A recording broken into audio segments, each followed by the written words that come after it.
Hari ini kita akan belajar satu hal, yaitu tentang berkat dan kekuatan di dalam menantikan Tuhan. Kita baca terlebih dahulu ayatnya. Yesaya 40 ayat 29 dan seterusnya. Ayo kita baca 1, 2, 3. Dia memberi kekuatan kepada yang lelah dan menambah semangat kepada yang tiada berdaya. Ayat 30. Orang-orang muda menjadi lelah dan lesu. Teruna-teruna jatuh tersandung. Lalu bagaimana dengan orang-orang yang menantikan Tuhan? Mari baca sekuat-kuatnya. 1, 2, 3. Tetapi orang-orang yang menanti-nantikan Tuhan mendapat kekuatan baru. Mereka seumpama Raja Wali yang naik terbang dengan kekuatan sayapnya. Mereka berlari dan tidak menjadi lesu. Mereka berjalan dan tidak menjadi lelah. Biarlah ini terjadi atas kita semua. Katakan amin. Suatu hari saya ingat istri saya diajak main drama, saudara. Dan kemudian ada beberapa teks yang akhirnya saya juga hafal, saudara. Jadi istri saya dulu suka main drama dan hampir jadi artis, saudara. Hampir. Lalu kemudian saya ingat satu perkataan yang drama itu, saudara, karena cerita tentang Tuhan Yesus yang segera akan disalibkan. Dan ada satu perkataan yang masuk di hati saya, bahwa salah satunya berkata demikian. Menunggu membuat keyakinan engkau goyah, bukan? Lalu kemudian itu sampai saya hafal, saudara, karena sering gitu. Menunggu membuat keyakinan engkau goyah, bukan? Tidak gampang untuk menanti-nantikan atau menunggu, saudara. Tetapi satu hal yang saya ingat dan saya pelajari waktu Tuhan bicara kepada saya, khususnya lewat hamba Tuhan ini, bahwa orang yang menunggu, orang yang nanti-nantikan sesuatu, maka ia akan fokus pada apa yang ditunggu. Kalau dia menanti-nantikan mobil barunya datang, maka dia akan fokus pada mobil baru itu, saudara. Saya ingat suatu hari diajak pelayanan oleh seorang yang mengasihi Tuhan, dan dia mau beli mobil baru yang cukup langka. Sementara asik gitu ngeliatin jalanan, tiba-tiba dia tepuk saya gitu, dan saya jadi kaget, saudara. Dan dia hanya mau bilang, Pak Suryadi, itu mobilnya. Dan bagi saya itu mobil ya mobil, Bapak Ibu. Tapi karena dia menanti-nantikan mobil yang langka itu, dia setengah berteriak, itu mobilnya. Dan saya bilang, bagus mobilnya, Pak. Saya nggak fokus seperti dia fokus, saudara. Dia fokus karena dia menantikan mobil yang baru. Kalau saudara fokus menanti-nantikan usaha yang baru, maka saudara juga pasti akan fokus kepada usaha yang baru tersebut. Ada satu hal yang menarik, kalau orang menanti-nantikan sesuatu, jangan lupa ia akan fokus pada apa yang dia tunggu, saudara. Tuhan menaruh juga di hati saya, begitu juga dengan orang yang menantikan Yesus. Dia pasti akan fokus hanya pada Yesus.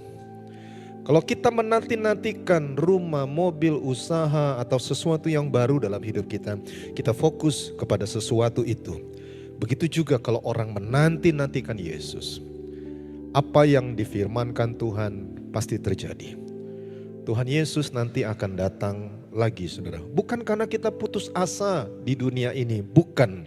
Tetapi karena kita punya pengharapan bahwa ya apa yang dijanjikan itu akan terjadi. Kalau kita menanti-nantikan Yesus, maka hidup kita harusnya hanya fokus pada Yesus saja. Setuju? Tolong tepuk tangannya yang kencang buat Tuhan kita yang baik. Itulah sebabnya kita gak boleh fokus kepada berkat, saudara. Kita gak boleh fokus bahkan pada kekhawatiran, pada kesusahan, pada masalah kita. Tuhan ingatkan ada seorang hamba Tuhan waktu dia mengalami tekanan yang sangat sulit di bisnisnya, di keluarganya. Lalu kemudian dia seringkali berkata dalam bahasa Inggris ini, this too shall pass atau pass ini ya. pass ya. These two shall pass gitu. Dan dia bilang yang ini pun akan berlalu. Lalu kemudian lewat pandemi yang luar biasa di mana banyak orang kolaps saudara. Tapi justru bisnis dia meledak, meningkat dengan sangat dahsyat sekali. Jangan fokus pada berkat. Jangan fokus pada kekhawatiran, ketakutan atau kesusahan. Saudara, Tuhan ajarkan kepada kita semua hari ini bahwa yang ini pun akan berlalu. Kita harus tetap percaya bahwa Tuhan tidak cukup memberikan kita yang baik saja. Tuhan selalu memberi kita yang terbaik. Kalau ada satu pintu ditutup, maka percayalah ada pintu yang lain, yang berikutnya, yang jauh lebih baik daripada pintu yang satu itu, dan itu akan dibukakan bagi kita. Tepuk tangan dulu yang sekuat-kuat, yang percaya saudara. Kenapa kita tepuk tangan? Karena kita respon saudara. Ayo berespon dengan baik. Katakan aku percaya. Jangan fokus pada berkat, masalah, kekhawatiran, hal-hal yang sudah lampau bahkan saudara. Sebab yang ini pun akan berlalu. Dan kalau kita diberkati hari ini, esok, dan mungkin beberapa bulan mendatang, yang itu pun akan segera berlalu.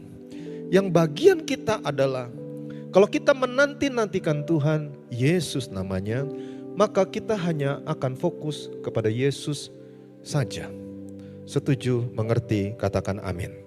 Jangan fokus pada hal-hal yang bukan Yesus saudara. Dan Alkitab juga mengajarkan supaya kita jangan menoleh ke belakang. Waktu hamba Tuhan ini berbicara itu, saya mau skip aja gak bisa saudara. Karena saya tahu Tuhan lagi bicara lewat hamba Tuhan ini juga kepada saya. Dan dia bilang jangan noleh ke belakang. Biasanya koma lanjutannya engkau akan jadi tiang garam begitu. Ingat akan istri Lot. Tetapi hamba Tuhan ini dia memperkaya pengertian jadi tiang garam itu artinya gini. Kalau itu hanya membuatmu sedih. Kalau apa yang disebut di belakang itu, yang telah lalu itu hanya membuat engkau luka hati. Jangan menoleh ke belakang. Kalau itu hanya membuatmu sedih dan luka. Saya dikuatkan dan saya percaya kita nggak boleh menoleh terus ke belakang. Bukan nggak boleh introspeksi, bukan. Tapi kalau hal-hal kejadian di masa lalu itu membuat kita hanya sedih dan luka, kita tidak boleh melihat ke belakang saudara. Yesaya 43 ayat yang ke-18. Mari kita baca sama-sama. 1, 2, 3. Firman-Nya, janganlah ingat-ingat hal-hal yang dahulu. Dan janganlah perhatikan hal-hal yang dari zaman purbakala. Berdebat soal apakah ada dinosaurus saja bisa membuat orang ribut saudara. Sebab mereka memperhatikan hal-hal yang dari zaman purbakala. Iblis itu dia suka mengingatkan hal-hal yang dahulu. Hal-hal yang membuat kita sedih, kecewa, luka hati. Hal-hal yang kita anggap buruk dan kita sesali dan kita katakan, kenapa saya bisa melakukan hal itu? Iblis itu suka sekali untuk memakai hal itu untuk melemahkan iman dari anak-anak Tuhan. Firman Tuhan hari ini jelas sekali, janganlah ingat-ingat hal-hal yang dahulu. Kalau hal itu membuat kita sedih, kecewa dan luka hati, kita tidak boleh memperhatikan itu saudara. Sebab masih ada hari esok yang penuh dengan harapan. Saya ulangi, sebab masih ada hari esok yang penuh dengan harapan. Tuhan itu masih sanggup membuat mujizat saudara. Lihat kata Tuhan, aku hendak membuat sesuatu yang baru. Yang sekarang sudah tumbuh, belumkah kamu mengetahuinya? Ya, aku hendak membuat jalan di padang gurun dan sungai-sungai di padang belantara. Apa yang mustahil bagi manusia tidak mustahil bagi Tuhan. Bagaimana di padang gurun ada jalan, bagaimana di padang belantara ada sungai, kita masing-masing tahu harus ada mata air dulu yang dijadikan, baru sungai itu jadi. Tetapi adakah yang mustahil bagi Tuhan? Jawabannya adalah tidak ada. Tepuk tangan dulu bagi kita yang percaya kepadanya. Ayo saudara, nantikanlah Tuhan. Tuhan masih sanggup membuat sesuatu yang baru saudara. Yang sekarang sudah tumbuh. Belumkah kamu mengetahuinya? Tuhan menjanjikan bahwa masih ada jalan di padang gurun. Masih ada sungai di padang belantara sekalipun. Hari ini tidak berpanjang-panjang, jadi Bapak Ibu fokus sebentar, kita akan masuk dalam perjamuan kudus. Poin yang kedua yang Tuhan ajarkan, berkat dan kekuatan dalam menanti-nantikan Tuhan. Orang yang menanti-nantikan Tuhan, mereka itu mendapat kekuatan baru. Ikuti saya, kekuatan baru. Mari kita baca ayatnya kembali, Yesaya 40 ayat 31. 1, 2, 3. Tetapi orang-orang yang menanti-nantikan Tuhan mendapat kekuatan baru. Mereka seumpama raja wali yang naik terbang dengan kekuatan sayapnya. Mereka berlari dan tidak menjadi lesu. Mereka berjalan dan tidak menjadi lelah. Ikuti saya, kekuatan baru.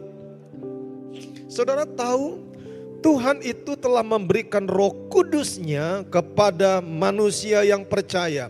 Dan Roh Kudus itu adalah sumber kekuatan besar. Saya ingat seringkali di rumah doa, Tuhan menaruh di hati kami berdua untuk ajak orang-orang yang ikut rumah doa itu berdoa dalam bahasa roh. Ada orang yang anti dengan bahasa roh dan mereka menganggap itu sudah kadaluarsa, expired. Tetapi firman Tuhan jelas berkata, barang siapa berdoa dalam bahasa roh, dia membangun dirinya sendiri. Dan karena ini bahasa yang datang daripada Tuhan, maka janji Tuhan, dia menguatkan kita saudara. Roh Kudus-Nya memberikan kita kekuatan. Dan itu sumber ketahanan kita, sumber kekuatan kita. Jadi Bapak Ibu jangan malu untuk berdoa dalam bahasa roh. Jangan takut untuk mendapatkan bahasa roh itu.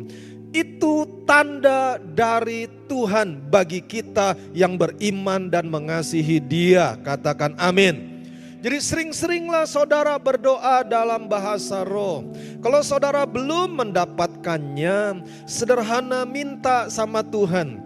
Tuhan bilang mintalah maka kamu akan diberikan. Kalau seorang anak minta roti, Tuhan gak akan berikan hal-hal yang jahat atas hidup dia. Tuhan kasih dia roti. Kalau dia minta telur, Tuhan pasti kasih dia telur. Tuhan gak akan kasih dia kalajengking atau ular saudara, tidak. Tuhan akan berikan Roh Kudus-Nya kepada kita yang meminta kepadanya.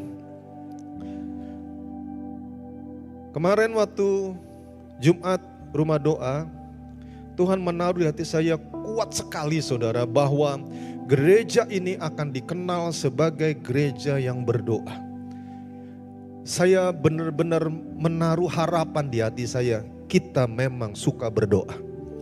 Kita memang jemaat yang suka memuji-muji Tuhan. Kita jemaat gereja Tuhan yang senang mendengar pengajaran yang datang daripada Tuhan. Dan kita akan jangkau jiwa-jiwa lewat hal itu. Terpujilah nama Tuhan. Yang masih bersemangat jangan ragu, sorak-sorainya yang kenceng. Buat Tuhan kita yang baik. Minta saudara, minta rohnya itu hadir dalam hidup kita, dan manifestasinya memang adalah kalau kita dibaptis Roh Kudus, kita berdoa dalam bahasa roh. Ada orang yang memang anti saudara karena salah pengertian tentang Roh Kudus, dengan satu ketakutan bahwa nanti kalau aku minta Roh Kudus, nanti roh kuda yang datang. Dan dia serem saudara. Dan orang itu sebenarnya adalah saya sendiri juga. Saya takut kalau ngelihat orang dibaptis Roh Kudus. Dulu saudara, Saya ingat waktu remaja diajak oleh salah satu kawan ke sebuah gereja. Masih antara youth dan teens begitu. Lalu saya ikut ke gereja dia karena dia berikan catatan saudara. Dan dia bilang perempuan-perempuannya di sana itu cantik-cantik. Jadi datanglah ke sana. Nah karena hari itu masih jomblo saudara. Dan karena diajak dia saya ke sana dan saya ikutin ibadah itu. Dan tiba-tiba pembicara di depan berkata untuk kita menerima Roh Kudus. Dan hari itu saya panik saudara. Karena saya belum kenal Tuhan secara dekat dan saya nggak ngerti apa itu bahasa roh dan tidak ada penjelasan. Yang saya tahu begitu pembicara di depan bilang terimalah Roh Kudus. Lalu tiba-tiba beberapa terpelanting saudara. Dan hari itu kursinya nggak kayak kursi kita gini, masih kursi yang kayak ada bahan semi kulit itu saudara ya. Itu terpelanting dan ada gubrak-gubrak begitu, lalu bangku-bangku mental, ada yang jeritan gitu, ada yang badannya bergetar goyang-goyang. Saya kaget luar biasa. Dan sejak itu saya pikir Roh Kudus tak terkontrol saudara. Dan saya mulai ada perasaan sesuatu di hati saya enggak mau kayak begitu. Karena bagi saya itu kesurupan saudara. Tetapi Tuhan itu baik, seiring bertambahnya umur, saya rindu untuk mengenal Tuhan lebih lagi sampai hari ini. Bukan berarti saya sudah sempurna, tidak. Tapi saya terus mengejarnya saudara ya. Dan saya ingat suatu hari saya yang dalam tanda petik cukup anti dengan bahasa roh. Padahal sudah jadi ketua sekolah minggu di gereja Protestan itu saudara. Dan hari itu mama mertua dia sakit parah, kami akan menikah, saya anti dengan bahasa roh. Lalu pendeta sederhana dia datang dan dia berkata, "Ibu, jadilah sembuh." Dan sebelum dia ngomong itu dia bahasa roh saudara. Karena mama mertua lagi terbaring lemah, biasanya saya tentang, tapi saya merasakan ada kehadiran yang begitu pekat. Dan rasanya air mata itu gak bisa tahan saudara. Dan sebenarnya saya agak anti soal nangis saudara. Karena papa waktu saya kecil pernah bilang, kalau jadi laki-laki jangan nangis. Kalau laki-laki nangis itu banci, itu bencong gitu. Dan memang saya gak pernah lihat papa saya netesin air mata saudara. Dan itu melekat juga di hati saya, laki gak boleh nangis. Ternyata gak ada ayatnya laki gak boleh nangis saudara. Bahkan Tuhan Yesus saja menangis saudara. Tapi karena pengertian yang salah begitu, lalu dianggap laki-laki gak boleh nangis. Tapi hari itu air mata terus ngalir saudara. Sama seperti tadi, saya gak tahu saudara ngalami tadi waktu pujian penyembahan dinaikkan. Harusnya demikian saudara. Waktu kita nyanyi sungguh-sungguh kita ingat cinta Tuhan. Itu kadang air mata itu ngalir tak tertahan begitu. Mau berhenti nangis juga kayaknya ya nikmati aja. Jadi akhirnya saya nikmati aja. Dan waktu pendeta sederhana itu berdoa dalam bahasa roh, saya mau tutup mulut saya. Karena tiba-tiba mulut saya mengeluarkan kata-kata yang berbeda. Yang saya ingat kata-katanya masa itu cuma ba begitu saudara. Dan saya pikir saya sedang ngomong apa ini, ba. Sampai saya tekep, apa ya tekep itu ya. Saya tutup mulut saya sendiri saudara. Karena saya merasa aneh dengan bahasa ba begitu. Dan saya tutup mulut saya saudara. Karena seringkali bahasa roh itu dijadikan bahasa candaan saudara. Dan itu gak sadar masuk di pemikiran saya. Jadi saya tutup mulut saya. Tapi air mata itu ngalir gak berhenti. Dan saya rasakan damai sejahtera. Tiba-tiba rasanya seperti yang sudah putus harap itu dikuatkan. Jadi akhirnya saya lepas tangan saya. Dan hari itu untuk pertama kali saya yang keras kepala itu sebenarnya dibaptis dengan Roh Kudusnya. Dan sampai hari itu, sejak hari itu sampai hari ini masih jadi kekuatan besar. Ada masa-masa sulit, ada masa-masa tertekan, ada masa-masa tidak berdaya. Tapi Roh Kudus itu adalah sumber kekuatan bagi kita semua. Ayo tepuk tangan dulu yang percaya buat Tuhan kita yang baik. Karena calon istri saya dia tahu bahwa calon suaminya ini tidak terlalu menyukai bahasa roh. Lalu kemudian calon suaminya ini dibaptis Roh Kudus dengan bahasa roh. Akhirnya dia lihat ada perubahan dalam hidup saya. Dan calon istri kelak jadi ibu gembala, saudara. Dia nangis sendiri di kamar dia dan dia bilang dia mau. Seperti itu dia mau. Dan kami tidak mengenal yang namanya tumpang tangan karena di gereja yang dulu tidak diajarkan, bahkan cenderung anti dengan bahasa roh, saudara. Dan tidak ada yang menjelaskan kepada istri saya pun masih pemula sekali dan tidak tahu. Lalu di kamar itu dia berdoa sendiri sama Tuhan dan dia bilang, saya juga mau Tuhan, saya juga mau Tuhan, saya mau dibaptis Roh Kudus. Lalu tiba-tiba Tuhan turun, saudara. Dan kehadirannya begitu kuat melingkupi istri saya. Dan hari itu tanpa campur tangan manusia, sendiri di ruangan itu dia dibaptis Roh Kudus dengan tanda awal berdoa dalam bahasa roh. Roh Kudus itu adalah sumber kekuatan yang besar, saudara.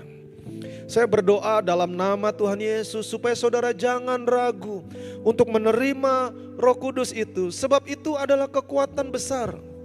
Dan Roh Kudus itulah yang akan memberikan kita ketahanan, saudara. Never ever give up. Jangan pernah menyerah. Kalau seseorang itu punya mimpi yang besar, misalkan dia mau menjangkau jiwa-jiwa, dia mau melakukan hal-hal yang indah di hadapan Tuhan, itu mimpi yang besar, saudara. Dan dia harus keep on fire. Dia harus punya ketahanan. Kita harus mengesampingkan ego kita, problem kita, tekanan masalah kita. Kita tidak boleh menyerah dan Roh Kudus akan menolong kita untuk maju terus.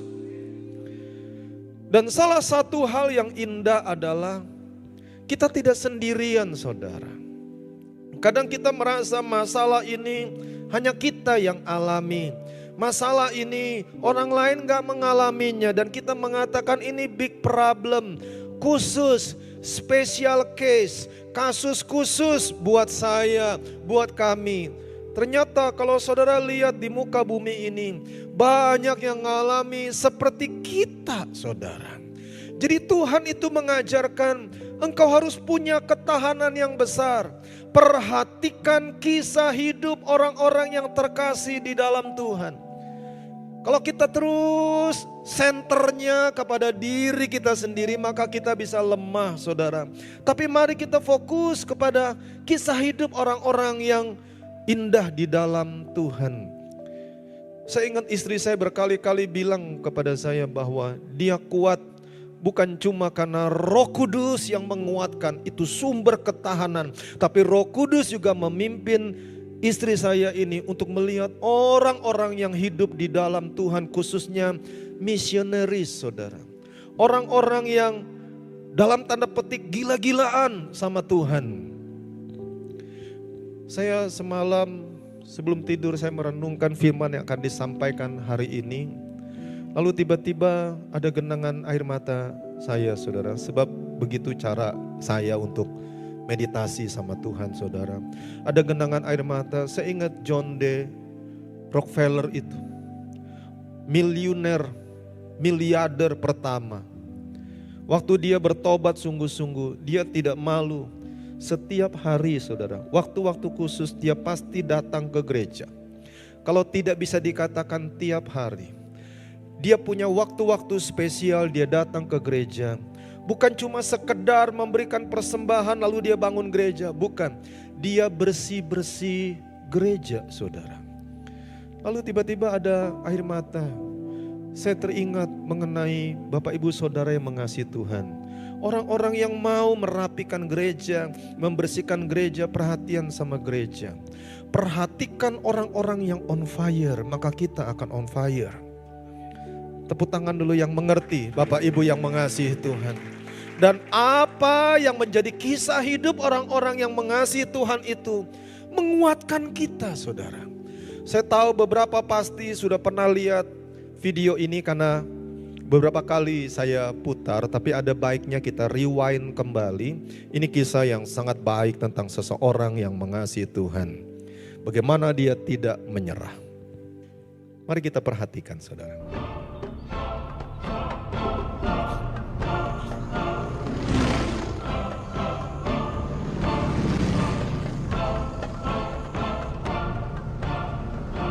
Suaranya boleh dikuatkan Kak James.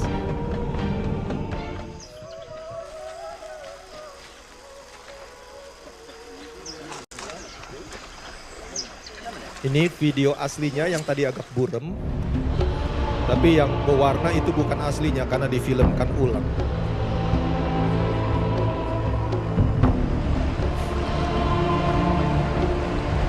Ternyata mereka tidak kembali dan ditemukan sudah meninggal dunia.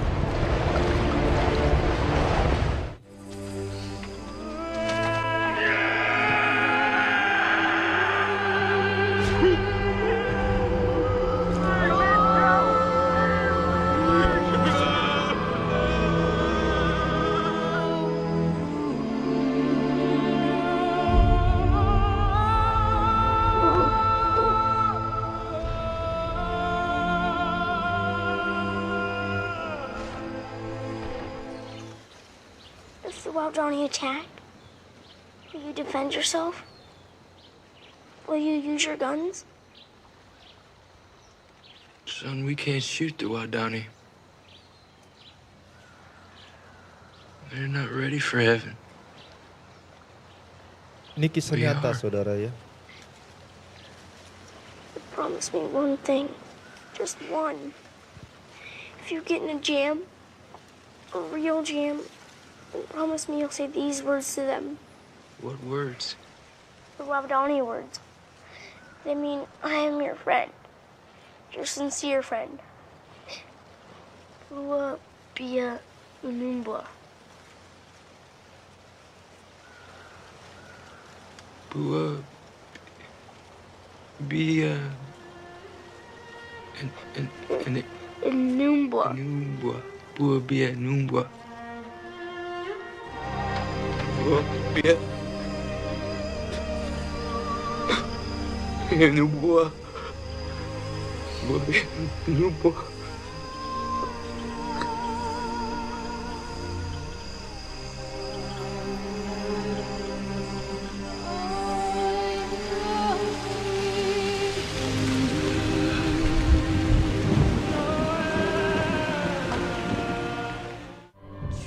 주님이 홀로 가신 그 길 나도 따라가오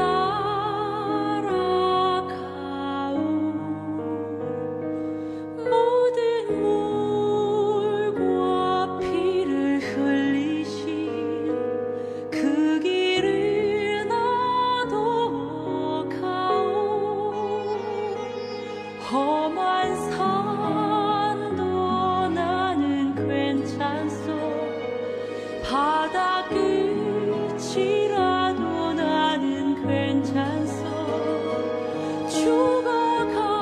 죽어가는 저들을 위해 나를 버리길 바라오 아버지 나를 보내주옵소서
menantikan Yesus, maka dia akan fokus hanya kepada Tuhan Yesus. Mari saya jemput saudara, Bapak Ibu bangkit berdiri. Sebelum dilanjutkan, kita mau memuji Tuhan terlebih dahulu. Tolong ditampilkan slide yang berikutnya. Oke, baik saudara ya.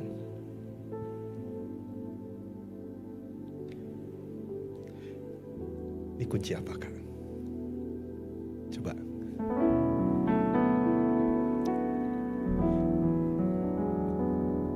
Aku punya Tuhan yang besar, yang telah berjanji dan sanggup menggenapi. Imanku bersepakat percaya kuasanya. Ku terima sekarang kemenangan darimu. Mari percaya, berikan tepuk tangannya bagi Tuhan. Oh, aku punya besar yang telah berjanji dan sanggup menggenapi. Imanku bersepakat percaya kuasanya.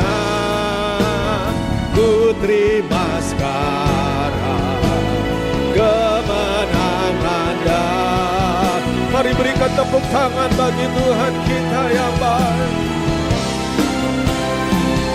Aku punya Tuhan yang besar. Nyanyi dengan iman saudara, dimanapun kau berada hari ini. Menggenapi imanku bersepakat percaya kuasanya. Ku terima sekarang kemenangan darimu. Mari berikan tepuk tangan lagi bagi dia. Oh, aku Tuhan yang Roh Kudus, Roh Kudus, Tuhan yang terkasih, penuhi umat-Mu. Bersepakat berangkat dua-dua tangan, terimalah sumber kekuatan. Terima sekarang kemenangan darimu.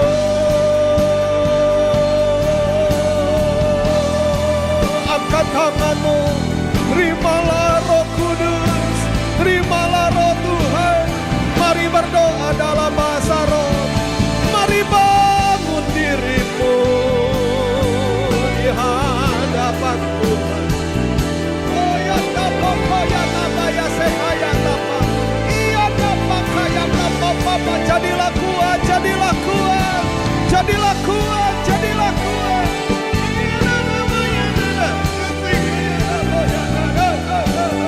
Jadilah kuat, jadilah sembuh, jadilah pulih.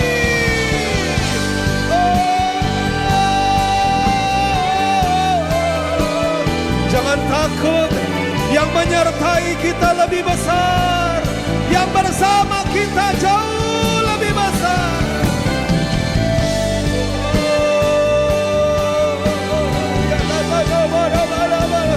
Fokus saudara, fokus. Jadilah kuat, jadilah kuat, jadilah sembuh, jadilah sehat dalam nama Tuhan Yesus. Oh yang apa yang ada kekuatan, kekuatan, ketahanan itu engkau akan dipakai Tuhan lebih lagi dalam nama Tuhan Yesus yang baik. Jangan menyerah, jangan menyerah.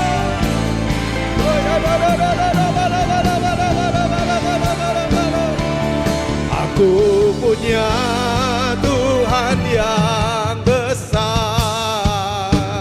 yang telah berjanji sanggup menggenapi.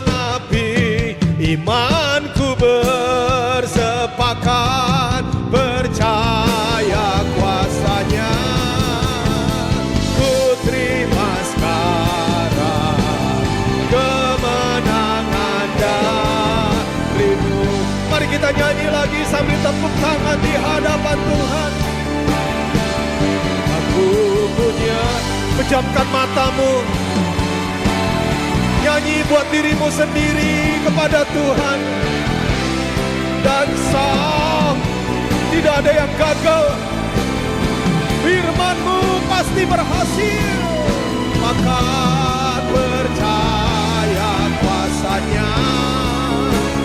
Ku terima sekarang kemenangan darimu. Ku terima sekarang kemenangan darimu.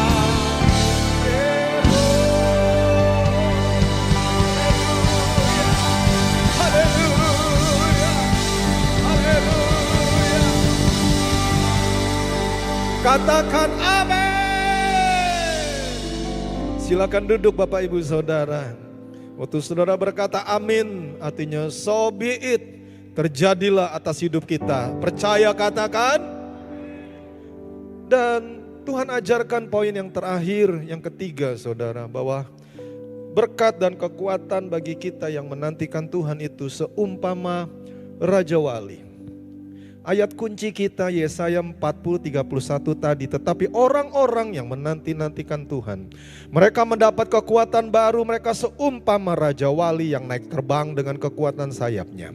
Mereka berlari dan tidak menjadi lesu, mereka berjalan dan tidak menjadi lelah. Raja Wali minimal ada 3 hal yang saya pelajari saudara. Yaitu yang pertama adalah Raja Wali, dia tidak mau makan makanan basi saudara. Ada binatang yang lain, dia ya kalau makanan basi dia hajar aja saudara. Tapi kalau Raja Wali itu seperti gambaran manusia juga yang tidak suka makanan basi saudara. Raja Wali itu juga gak suka makanan basi. Waktu saya ingat tentang apa yang Tuhan ajarkan Raja Wali tidak suka makanan basi. Tuhan bilang, kita ini Raja Walinya Tuhan. Kita gak boleh makan makanan yang basi saudara dalam hidup kita. Sesuatu yang kotor, sesuatu yang jahat, perkataan, ucapan, tulisan, tontonan yang tidak berkenan yang dikatakan makanan basi. Harusnya kita gak mau makan makanan itu saudara. Bukan berarti kita gak boleh nonton film, bukan. Tetapi pilih-pilih saudara. Kalau film itu menceritakan atau menghasilkan makanan yang basi, jangan dilihat walaupun seru dan menegangkan saudara. Makanlah makanan yang hidup, itu adalah makanan Raja Wali saudara. Memang misalkan dia ambil ayam atau ular itu hidup lalu kemudian memang dia matiin saudara. Dan dia hanya makan makanan yang kayak begitu. Tapi makanan yang sudah berhari-hari yang sudah basi Raja Wali itu tidak mau makan. Harusnya kalau Tuhan bilang kita seumpama Raja Wali, jangan makan game yang basi saudara. Jangan makan film yang basi. Jangan dengar ucapan-ucapan yang basi saudara. Kita harus makan yang menyehatkan hidup kita, menyehatkan rohani kita. Katakan yes. Kalau tidak kuat main medsos, jangan main medsos saudara. Sebab ada banyak makanan basi di sana. Dan ada masa juga Raja Wali itu, dia mencabuti kuku dan bulunya sendiri. Ada satu periode saudara, bagaimana Raja Wali itu siklus dalam hidup dia. Bulu-bulu yang baru akan tumbuh, kuku yang baru akan tumbuh. Dan ini binatang yang memang agak berbeda dari binatang yang lain. Saya penggemar binatang saudara. Dan saya suka untuk memelihara binatang, apapun itu. Tetapi ini memang burung yang unik. Burung ini mencabuti kukunya sendiri saudara. Sebab ada masa kukunya itu sangat panjang. Kalau saudara punya dogi, punya anabul di rumah, maka dia perlu diguntingin kukunya sama kita. Bahkan dia perlu bulunya disisir, kadang kita potong bulunya saudara. Tetapi Raja Wali itu bukan sejenis anabul. Dia sendiri yang copotin kukunya saudara. Dia copotin bulu dia sendiri. Untuk dia masuk siklus yang baru dari hidupnya. Itu yang dia lakukan. Waktu Tuhan ajarkan ini kepada saya, seringkali saudara, untuk masuk siklus yang baru, kita harus cabutin kuku kita sendiri. Karena kuku yang tadinya baik, ini sekarang sudah melengkung dan bisa melukai kita. Ada masa kuku itu harus dicabut. Dan yang cabut itu kita sendiri, rasanya enggak enak saudara. Tetapi begitulah Raja Wali kalau dia masuk siklus yang baru. Dan dia bisa dengan paruhnya dia copotin bulu-bulunya sendiri. Dan dia seperti berdiam diri saudara. Hanya di jemuran matahari itu. Dia berjemur di bawah matahari, khususnya matahari pagi dan senja saudara. Lalu kemudian dia menunggu segala sesuatunya tumbuh. Dan setelah itu Raja Wali dia mendapatkan kekuatan yang baru. Dia terbang seperti Raja Wali yang baru. Mengerti poin ini, tepuk tangannya yang kencang buat Tuhan kita yang baik. Kalau Tuhan bilang mengumpamakan kita seperti Raja Wali, artinya ada satu masa dalam siklus hidup kita saudara. Kita sendiri yang mencabuti kuku kita. Dulu kita suka banget hal-hal yang semacam itu. Tetapi begitu kita ngerti bahwa kita sudah ciptaan yang baru, maka atas kehendak kita sendiri kita cabutin kuku itu. Atas kemauan kita sendiri yang mungkin berlawanan dengan kedagingan kita, kita cabutin kuku itu. Daging kayaknya pengen lakukan itu terus, tapi sekarang sudah tidak bisa lagi.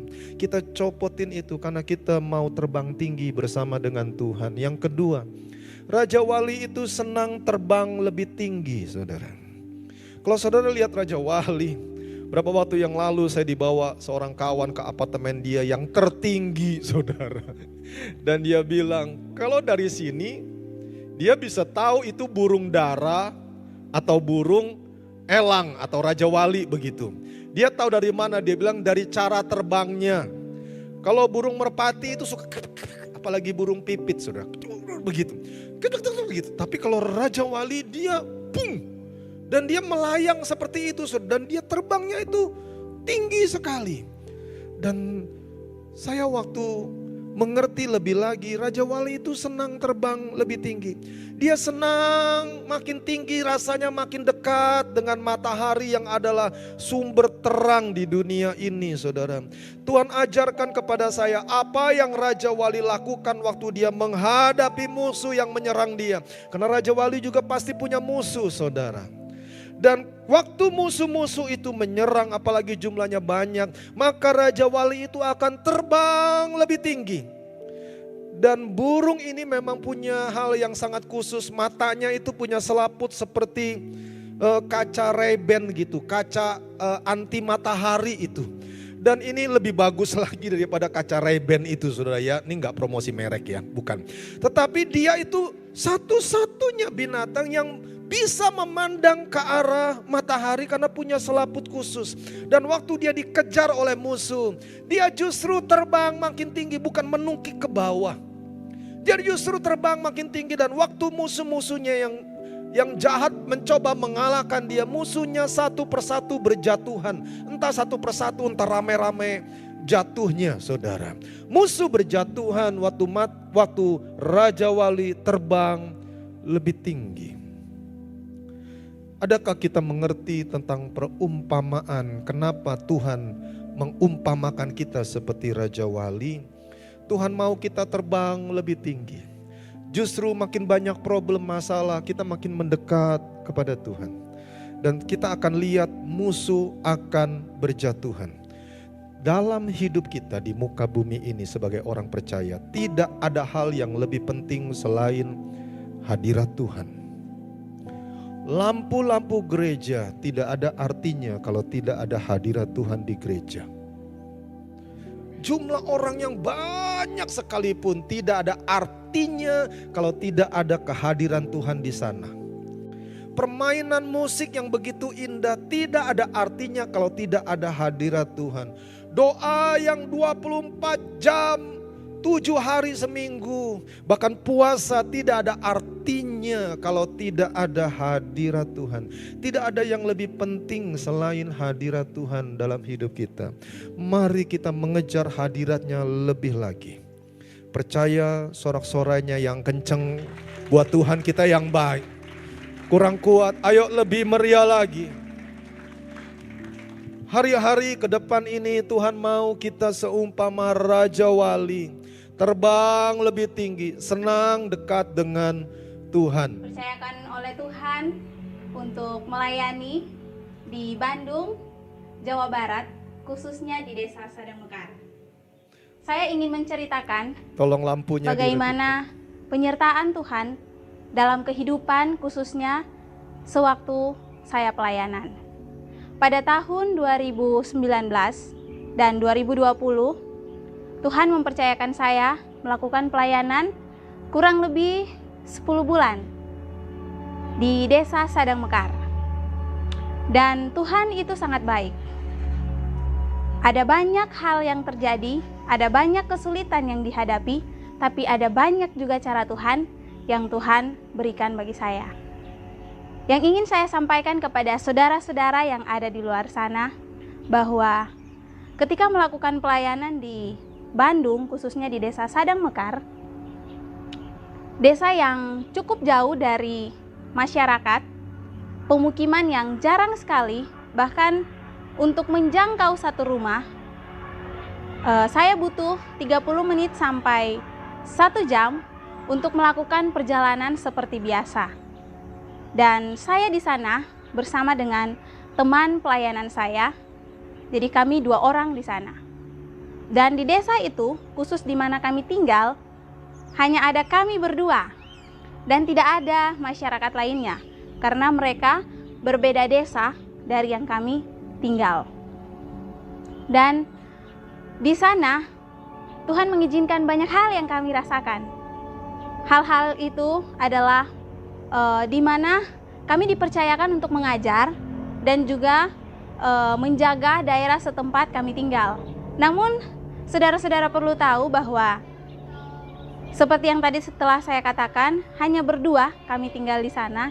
Dan sewaktu malam hari, saya dan teman saya, kami harus menjaga tempat itu, yang dimana kami tidak beristirahat, namun kami harus menjaga tempat itu.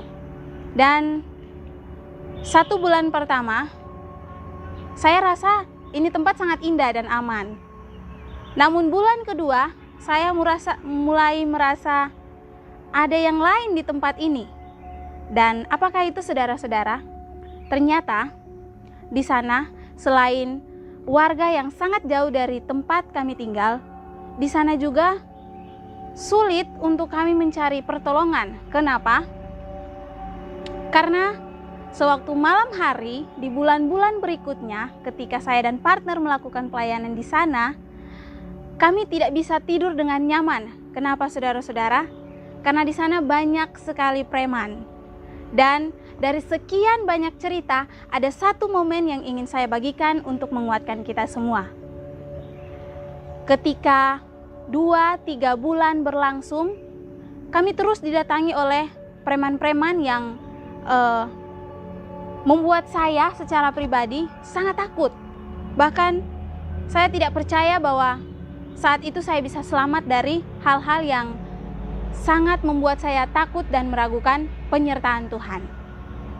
Malam itu, saya dan teman saya, kami sudah sangat lelah 1 hari mengajar. Dan pada malam hari, kami sudah tidak lagi menjaga lokasi itu seperti biasanya.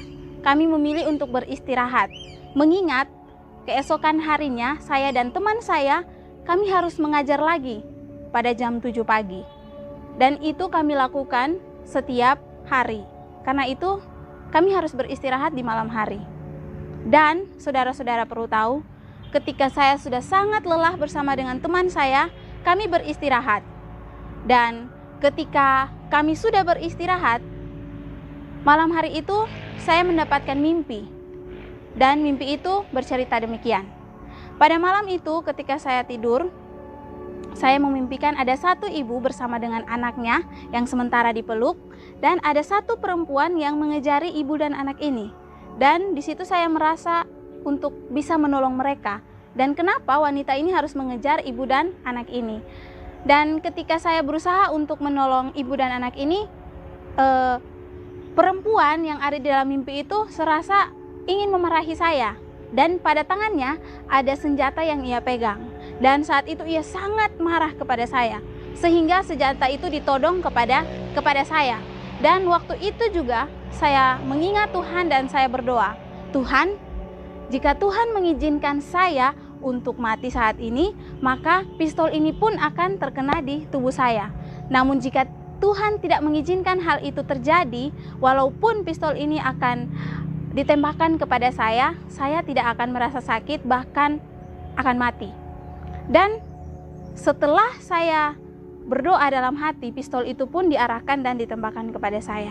Namun saudara-saudara, dalam mimpi saya tidak merasakan sakit apapun. Dan seketika itu pun saya bangun dari mimpi saya. Setelah saya bangun dari mimpi saya membangunkan teman saya dan saya menceritakan apa yang sedang saya rasakan dalam mimpi itu. Dan seketika saya bercerita dan selesai dari cerita itu, kami berdua pun berdoa. Ketika kami amin dari berdoa, apa yang terjadi saudara-saudara? Tuhan itu sungguh sangat baik. Tuhan itu menggunakan segala caranya untuk melindungi orang-orang yang berpegang pada Tuhan. Ketika kami amin dari berdoa, saudara-saudara, di dalam ruangan tempat kami tidur dan di luar ruangan itu telah dikepung oleh banyak sekali preman-preman. Di depan, di belakang, di samping, di kiri dan di kanan, semuanya telah dikepung dan mereka menggunakan senter untuk menyenter kami. Dan di sana tidak hanya itu saja, mereka menggunakan batu untuk melempari tempat di mana kami beristirahat pada malam hari itu. Saya sangat merasa takut. Dan saya waktu itu sudah menangis. Tuhan, kepada siapa saya harus meminta pertolongan? Tetapi Tuhan memberikan kekuatan, Tuhan memberikan pertolongan, dan Tuhan menjawab setiap doa tepat pada waktunya ketika kita benar-benar membutuhkan pertolongan itu. Walaupun banyak orang di luar yang mengancam dan saya dan teman saya putus asa, kami akan selamat atau tidak dengan keadaan yang siapa yang bisa menolong saya, siapa yang bisa menolong kami. Tapi di sini Tuhan menyatakan kasih-Nya. Ada satu hal yang saya dan teman saya lakukan. Ketika kami sudah merasa takut, saya sudah gemetar dan lain sebagainya, ada satu buku yang mengingatkan saya dan teman saya. Kami membuka buku, di mana buku itu tercatat banyak lagu-lagu pujian yang bisa kami nyanyikan untuk Tuhan. Dan saudara-saudara, ketika saya gemetar, Tuhan menguatkan saya. Ketika mulut saya tidak bisa berkata-kata untuk mengucapkan syair lagu yang ada di dalam buku itu, Tuhan memberikan kekuatan untuk mengucapkan syair lagu itu untuk memuliakan namanya. Dan pada malam hari itu, sekitaran jam 2 sampai jam 3 subuh, saya dan teman saya, kami menyanyikan lagu itu, mulai dari suara yang gementar-gementar karena takut, suara yang tidak bisa dibesarkan karena takut orang di luar akan mengetahui di mana kami berada. Tapi mulai sedikit demi sedikit Tuhan memberikan kekuatan. Saya dan teman saya menyanyi, semakin lama semakin besar. Kami percaya bukan hanya kami berdua yang menyanyi, malaikat surga sedang menyanyi bersama-sama dengan kami. Dan ketika kami menyanyikan lagu-lagu pujian, orang-orang itu pun sedikit demi sedikit mereka pergi dari tempat itu. Dan saudara-saudara, jam 4 subuh, orang-orang itu sudah tidak ada lagi di tempat itu. Dan saudara-saudara perlu tahu, bukan hanya itu yang Tuhan nyatakan lewat penyertaan-Nya. Bahkan rumah yang tidak dapat melindungi kami seperti kuasa Tuhan karena hanya terbuat dari kaca, batu-batu yang dilemparkan itu pun tidak sampai merusakkan rumah itu. Tuhan bekerja dengan segala cara. Tuhan mengingatkan saya dan teman saya untuk tidak terlelap dalam tidur kami. Dan Tuhan juga memberikan kuasa untuk tetap bertahan di dalam ketakutan kami. Dan jadi saudara-saudara, tidak ada hal yang terlalu berat yang Tuhan tidak bisa lakukan untuk melepaskan kita dari segala ancaman apapun. Tidak ada tangan manusia yang terlalu kuat lebih dari tangan Tuhan. Dan tidak ada cara berpikir yang lebih baik dari seorang manusia daripada cara Tuhan untuk mengeluarkan kita dari segala ketakutan, segala ancaman, bahkan segala hal yang membuat kita ragu tentang penyertaan Tuhan. Tuhan memanggil saya dan saudara-saudara untuk menyerahkan segala apapun yang kita alami yang membuat iman kita meragukan akan penyertaan Tuhan, bahwa Tuhan hari ini, hari kemarin, dan hari yang akan datang tetap menyertai saya dan saudara-saudara dimanapun kita berada dan dimanapun kita melakukan pelayanan untuk memuliakan namanya. Tuhan memberkati.